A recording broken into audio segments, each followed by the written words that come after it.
everyone, and of course to all of the bakers out there, shout out po sa inyo. And ayan, another day and another vlog of cake na naman. So samahan nyo nga po akong gumawa nitong ating simple cake for 60th birthday ng isang mommy. So kung bago ka pala dito sa aking YouTube channel and hindi ka pa nakakapag-subscribe, i-click mo na subscribe button below and of course the notification bell para lagi kayo updated sa aking mga videos.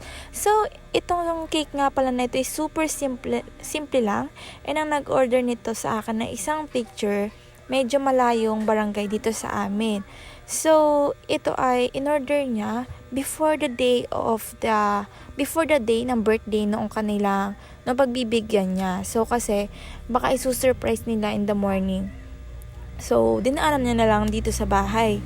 And, ayun nga mga ka-bakes, super simple lang nito, napakadali lang gawin dahil maglalagay lang tayo ng artificial na flowers doon sa ibabaw nitong ating cake and merong medyong kaunting dripping. So, kung makikita nyo, parang paulit-ulit ako nagpapakinis nitong cake dito is, ayan, dahil gusto ko nga is smooth yung ating cake, maganda yung pagkakakinis, and of course kapag may mga bubbles kasi is talagang pinuputo ko siya dyan para hindi pumangit sa ating cake sa design ng ating cake, kasi may tendency yun pumutok kapag nasa initan and makakapangat yun dun sa ating cake.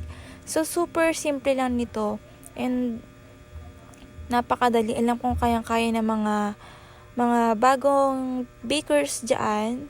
And I hope na yung mga videos ko is nakakatuto naman kayo ng kahit papaano. So, ayan nga pala, naglagay lang tayo dito ng drippings. So, half lang ng cake yung lalagyan natin. And bali, wala akong recipe ng drippings na ito. Basta tansya-tansya lang. Mas marami yung chocolate kesa doon sa ating water. So, ayan nga mga ka-bakes, kung makikita nyo pala, bago yung ating background kasi nakabili po ako ng chiller. So, yung pinaglalagyan ng lamesa dati is doon ko naman nilagay yung aking chiller.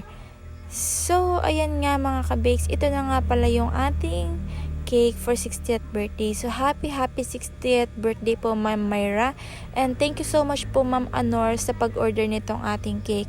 And ayun nga guys, as you can see, napakaganda talaga nitong ating cake na ito kahit super simple lang niya. And so, ayan mga ka-bakes, don't forget to like and share this video. And kung di ka pa nakakapag-subscribe, yes, subscribe mo na.